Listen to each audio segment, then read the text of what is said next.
ça va. Madame la directrice, ça va. Chef de village, le Oui.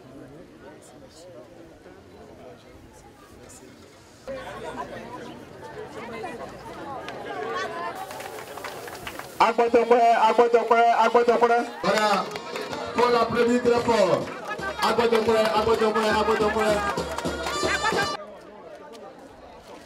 Merci beaucoup. Il faut acclamer l'imam. Désormais, nous allons vivre en bonne intelligence. À Bayota ici. Madame, c'est comme ça c'était. Il y a eu problème dès lors qu'il y a eu politique. Et c'est cette politique-là qui divise aujourd'hui et qui a des conséquences incalculables. Chaque fois qu'il sera question de mettre en place une structure pour vous accompagner dans le renforcement de la cohésion sociale, nous serons là. Et vous les jeunes, il faut arrêter. Vous, je vous parle comme ça parce que j'ai le droit de vous parler comme ça. Vous êtes mes petits frères, vous êtes mes enfants. Venez, asseyez-vous. Dites-nous, nous avons envie de faire ça. Et envie de faire ça, ici, je ne vais pas accompagner une communauté contre une autre. Seulement quand vous êtes ensemble, si vous me montrez que vous pouvez vous mettre ensemble, vous pouvez regarder l'intérêt de vos villages ensemble. Vous avez le souci du développement, parce que c'est vous qui allez profiter. Mais il faut arrêter ça, parce que ça, c'est pas bien. Votre intérêt, c'est de regarder votre avenir pour que demain, vous puissiez être à mesure de remplacer les anciens. Et même sans attendre même que les anciens ne soient pas là, que vous puissiez assister vos parents. Mais ce n'est pas dans la bagarre. C'est vrai qu'il y a des problèmes, c'est vrai qu'il y a le chômage, c'est vrai. Mais les problèmes, ça ne se règle pas comme ça. Et ce qui est important pour moi aujourd'hui, c'est la question qui a été posée. Pourquoi il y a toujours ça? Oui, le PT est hospitalier. Le PT ouvre les bras à tout le monde.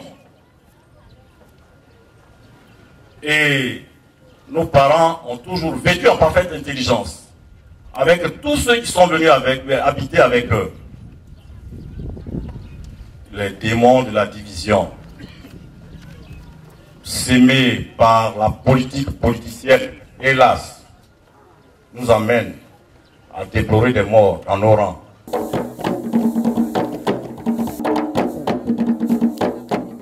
C'est fini, hein? On va plus se pousser vers les blocs comme ça. C'était avant. Maintenant, on a compris. Les Ougandais ont compris. Les jeunes ont compris. Plus jamais de bois pour se pousser comme les bouts. Qui vais-je voter? Quoi? Non, celui-là, il ne me plaît pas. Je n'aime pas ça. On n'est même pas du même bord politique. Non, non, non, non, non, non.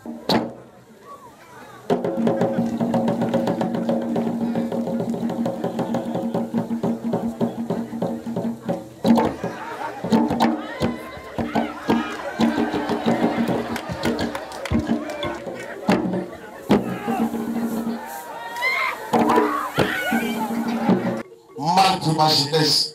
Pourquoi cette jeunesse appelée esclave de demain est utilisée pour ce genre de massacre? Pourquoi cette jeunesse appelée force de demain est utilisée pour ce genre de massacre? J'ai mal de voir ma jeunesse ainsi.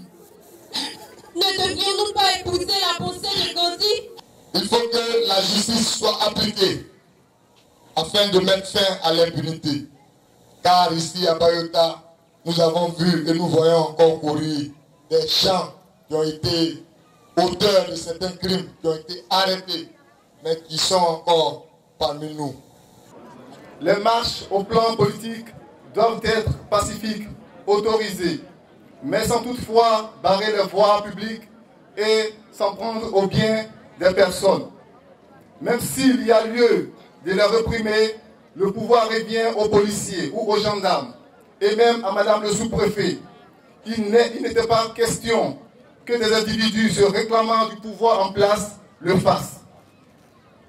Pour les élections apaisées, les femmes de Bayota proposent la poursuite du dialogue entre les deux communautés et l'appui de l'ONUCI pour la sécurisation des élections. Il faut que nous allons à des élections apaisées. Apaisées, ça veut dire quoi? Vous êtes libre de supporter n'importe quel candidat. Mais l'essentiel, on n'a pas besoin de faire la bagarre. On n'a pas besoin d'être ensemble, c'est-à-dire d'avoir la même direction. On peut s'aimer dans la différence. Il faut aimer son prochain. Ne nous laissons pas manipuler.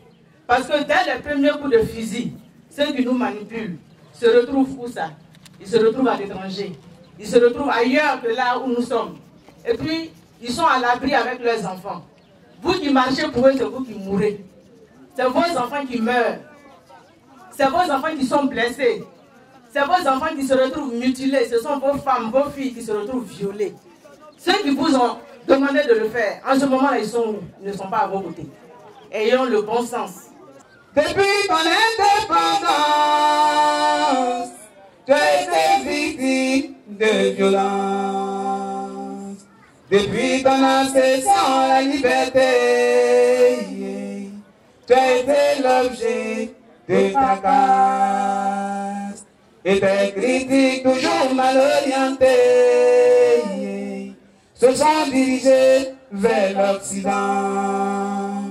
Pourtant tes dirigeants étaient des gens toujours portés vers l'argent. Et quelles que soient les conséquences et les menaces, sans prudence, ils avancent. Est-ce que nous allons toujours rester des enfants, des grands enfants insouciants? Que faisons-nous? C'est là la question. Que ferons-nous quand l'ONU sera partie? Serons pas nous capables de régler nos propres affaires? C'est pour cela que je vous demande de vous approprier les techniques de prévention, de gestion des litiges qui vous ont été communiqués durant cette journée de communication intercommunautaire. Si nous ne le faisons pas, nous allons tous périr comme des imbéciles.